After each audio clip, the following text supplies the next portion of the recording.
Bueno, mis amigos, continuando entonces con nuestro segundo plan de producción, ya tenemos acá el primer plan de producción que nos dio 172.800, pero para el segundo plan de producción vamos a trabajar con una fuerza de trabajo constante. Ojo, ¿qué es lo que hacemos acá para este fuerza de trabajo constante?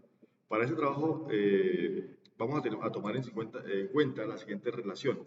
Hago una suma total de horas requeridas para el semestre y cuántas horas por trabajador tengo en el semestre. Entonces tengo aquí la sumatoria y me da 1000 horas. Hago la división de estos dos datos de 40.000 horas dividido en 1000 horas y esto me da el número de trabajadores promedio que requiero. En este caso me da 40 trabajadores. ¿Listos? En dado caso de que me dé decimal, pues ya sabe que tenemos que redondear esa cifra. ¿Listos, señores? Entonces continuamos. Entonces vamos a trabajar con ese plan de producción, fuerza de trabajo constante, para que tengamos presente ese dato. Bien, dando continuidad, tenemos este plan de producción, este inventario inicial lo traemos de acá, de la información inicial que me da el ejercicio.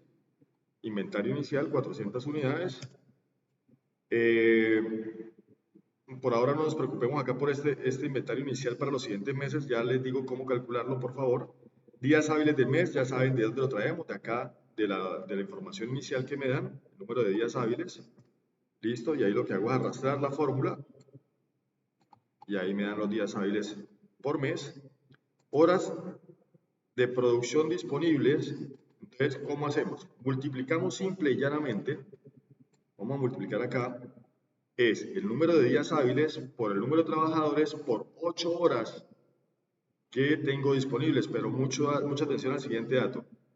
Este dato del número de días hábiles va libre, se va moviendo, pero este dato sí va fijo, de igual manera que las 8 horas. Las 8 horas, pues como va fijo, simplemente yo lo coloqué en constante, es un dato que no me va a variar. Entonces, en este caso, 8 horas lo dejo quieto, lo dejo como constante. Entonces ahí tengo esa información y la arrastro hacia la derecha. Repito, multiplico el número de días hábiles por mes multiplicado por el número de trabajadores por 8 horas por día. Tenemos entonces ahora la producción real. ¿Cuánto puedo producir? Entonces simplemente tomo estas horas disponibles que están aquí arriba y la divido. Aquí tenemos un dato, número de horas de trabajo requerido por unidad. Entonces 5 horas por unidad requiero. Entonces lo divido en ese dato, pero lo debo fijar. Mire que está fijado. ¿Listo? Como queda fijado, lo arrastro hacia la derecha y ahí me queda la información. Ustedes le van colocando pausa ahí al video para que sea más corto, más sencillo este ejercicio. Pronóstico de demanda, lo jalono de aquí arriba el pronóstico. El dato aquí viene, entonces ahí viene trasladado y se jalona aquí toda la data. Inventario final, mucha atención. Ojo que este dato de acá de inventario final es el inventario inicial para el siguiente mes. Entonces, ¿cómo hago para calcular ese inventario final? Muy sencillo, señores.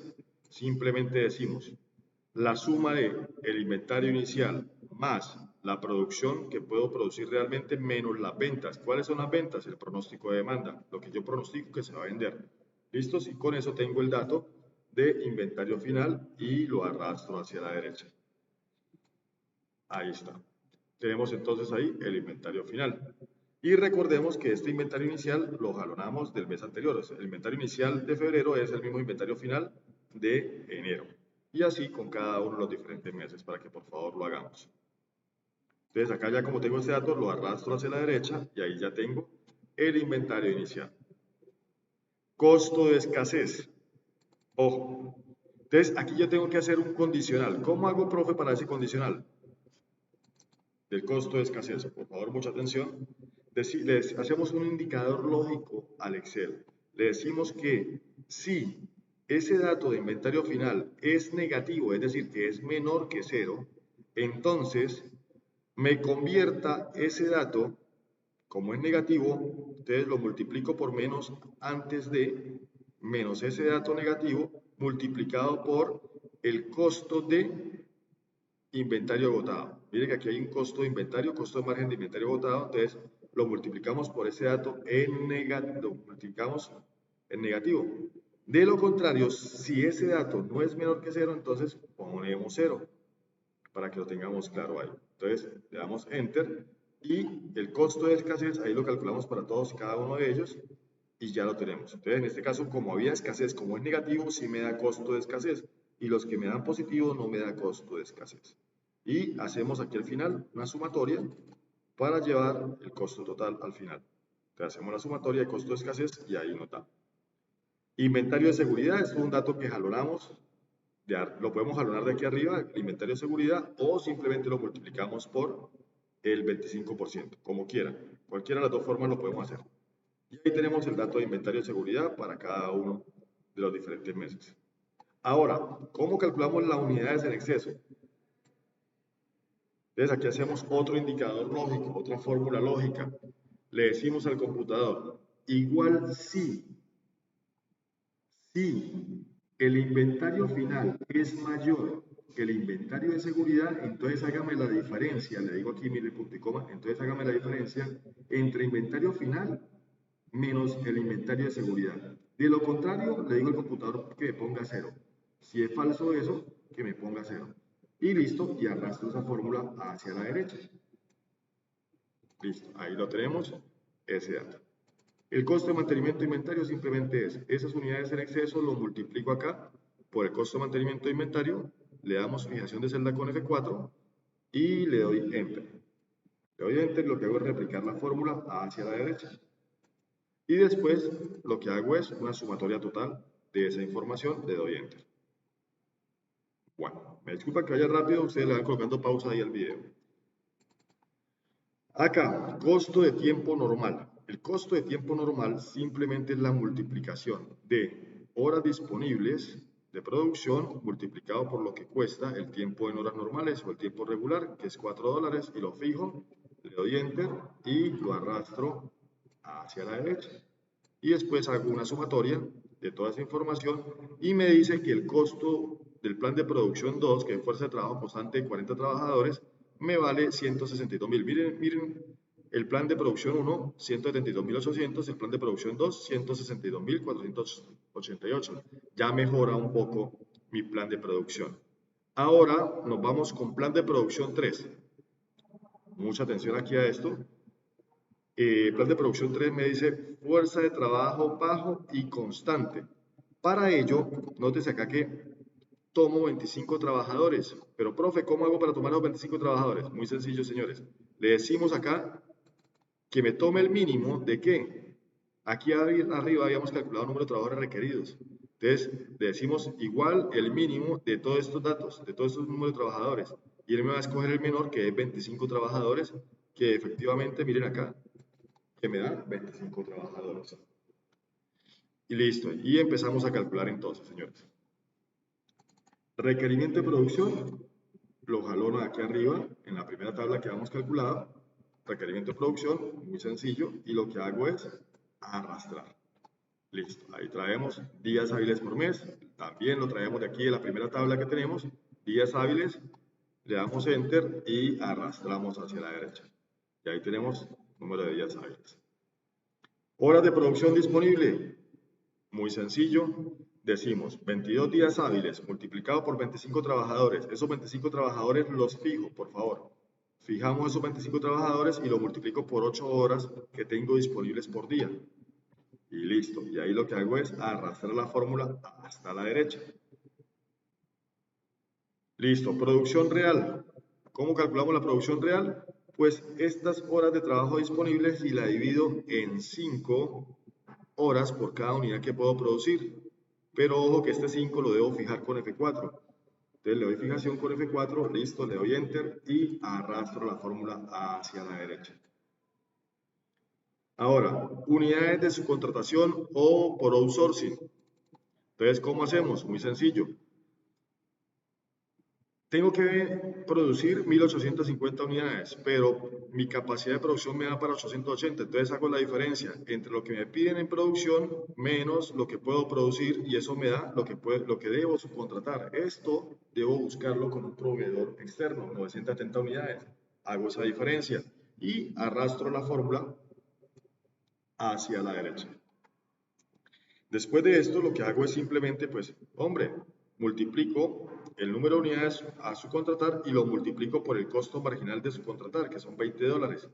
Y listo, y ahí tengo el costo de subcontratar y lo arrastro a la derecha y aquí calculo la sumatoria de esa subcontratación y ahí me da el costo de subcontratar. Y el costo del tiempo regular, pues simplemente el número de horas disponibles y lo multiplico por lo que me cuesta la hora normal, lo fijo y ahí me da el costo de tiempo normal o el tiempo regular. Aquí hacemos una sumatoria y me da el valor del tiempo regular. Entonces, nótese acá que me está saliendo el plan de producción 3 con una fuerza de trabajo con poquitos trabajadores y el resto lo subcontrato. Para este caso, que no sería pues el más ideal, ¿no? O sea, si yo produzco y me sale más barato comprarle a otro proveedor, debo evaluar, hombre, ¿qué estoy haciendo? Si es lo que estoy haciendo, estoy haciéndolo bien o no. Entonces, pero bueno, ya revisaremos los otros casos. Listo, entonces por ahora va ganando plan de producción 3. Miren, producción 1, 172.800, producción 2, 162.488 y plan de producción 3, $160.000. Pero vámonos con el plan de producción 4. Me dicen, hombre, vamos a trabajar con una fuerza de trabajo constante y tiempo extra. Aquí, muchachos, no se compliquen, vamos a colocar aquí el dato 38. Este dato lo vamos a ir cambiando. ¿Para qué? Para ver dónde me da el costo menor. Entonces ya miraremos acá este proceso. Entonces no nos compliquemos, por ahora simplemente colocamos acá el 38, que este es un dato que vamos a ir cambiando para buscar el menor costo. Entonces, inventario inicial, ya sabemos de dónde lo traemos, de aquí, de este primer dato inicial. Inventario inicial, listo, le damos Enter. Los otros inventarios iniciales, por favor, esto ahorita lo vamos a llenar, entonces no se preocupen.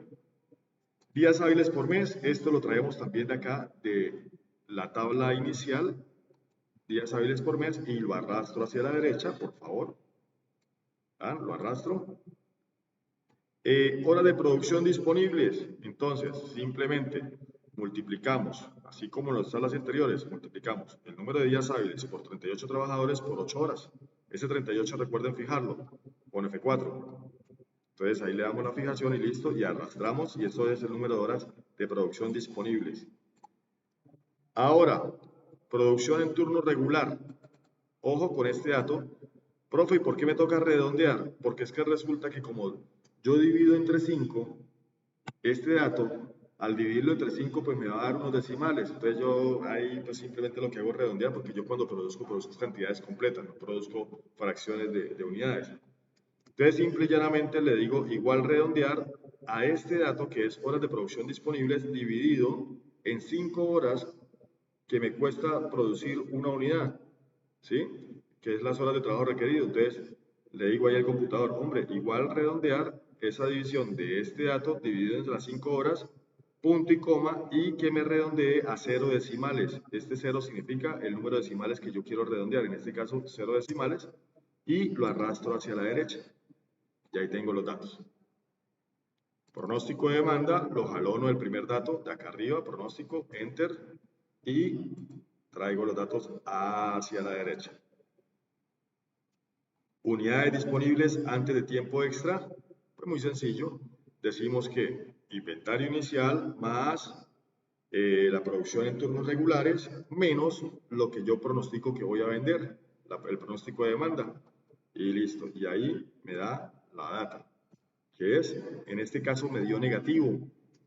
No tengo unidades disponibles, más bien al contrario, voy a quedar debiéndole al mercado 62 unidades.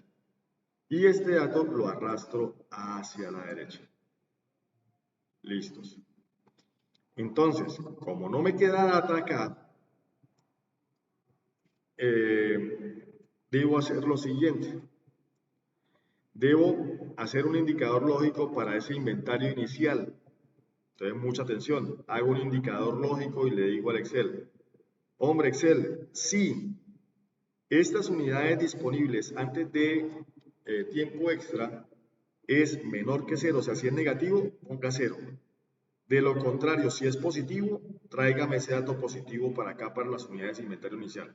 Es decir, si estoy debiendo al mercado, pues no me voy a quedar unidades en inventario.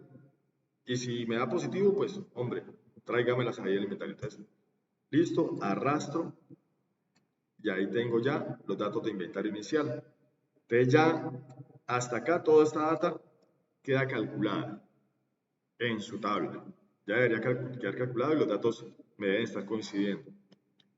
Bien, ahora, ¿cómo hago para decir unidades? ¿Cuántas unidades voy a producir en tiempo extra? Simplemente hago otro indicador lógico y le digo al Excel, si el dato anterior es negativo, entonces conviértame ese valor negativo en positivo. ¿Cómo lo hago? Con este menos ese dato. Entonces, menos por menos me daría más y ahí me da el dato. De lo contrario, ponga cero. O sea, si es positivo, no necesito hacer en tiempo extra más unidades. Y listo, y ahí traigo la formulita y esas son las unidades que voy a producir en tiempo extra. Y arrastro la fórmula. Aquí vuelvo y coloco la fórmula para que la vean. Listo, ahí la tienen. El costo en tiempo extra. El costo en tiempo extra es igual a multiplicar el número de unidades en tiempo extra, que son estas, número de unidades. Pero recuerden que producir cada unidad se me va 5 horas. Entonces, por 5 horas y la fijo y lo multiplico por el valor de la hora en tiempo extra, que es este dato, y también la debo fijar. Entonces, lo multiplico por este y por este, los dos valores fijados. Miren acá que los dos valores están fijados. ¿Listos? Y lo arrastro hacia la derecha. Después de que los arrastro hacia la derecha, lo que hago aquí es una sumatoria de ese costo en tiempo extra y me da la data. Inventario de seguridad, lo jalono aquí arriba. Aquí calculamos el inventario de seguridad. Ahí está jalonadito. Y lo que hago es arrastrar la fórmula y ahí tengo el inventario de seguridad. Unidades en exceso. ¿Cómo calculamos esa unidad en exceso? Pues le coloco una función y le digo al Excel, si hago la diferencia aquí en el computador, miren que hago doble paréntesis, si doble paréntesis, y le digo, si las unidades disponibles antes de tiempo extra menos el inventario de seguridad da menor que cero, entonces ponga cero. Si no me da menor que cero, hágame esa diferencia. ¿De qué? De las unidades disponibles en tiempo extra menos el inventario de seguridad. Y ahí arrastro la fórmula para ello. Y ahí tengo la data de las unidades que tenga en exceso. Entonces, con estas unidades en exceso, lo que hago es ahora calcular el costo de inventario. El costo de inventario es simplemente multiplicar esas unidades en exceso por el costo de mantenimiento de inventario. Entonces, este costo de mantenimiento de inventario debo darle una fijación y lo multiplico por ello. Listo, le doy Enter, lo arrastro y ahí tengo la data y hago la sumatoria de esos costos. Aquí hago la sumatoria de todos esos costos y me da el costo de mantenimiento de inventario, el costo del tiempo regular, horas de producción disponibles, aquí las tenemos, y lo multiplicamos por el costo de producir en tiempo regular o en horas normales. Y ahí tenemos la información. Arrastro, ahí tenemos la data, hacemos la sumatoria y tenemos la información. Ya lo que viene es sumar estos datos que están acá. Bueno, aquí se quedó bastante grande la sumatoria. Le doy Enter y listo. Bueno, profe, pero es que el plan de producción 4, fuerza de trabajo constante y tiempo extra, me sale más costoso que los demás. Sí, recordemos que aquí está con 38 trabajadores. El anterior era con 40 trabajadores, revisemos, 40 trabajadores. Me da 170.470. Con 39 trabajadores me va disminuyendo. Probemos con 36 trabajadores. Mire que ya empieza a ponerse cercano al fuerza de producción, la fuerza de producción 3, que era el más económico. Miremos con 35 trabajadores y se me pone más económico, 158.624. Con 34 trabajadores, ¿qué pasa?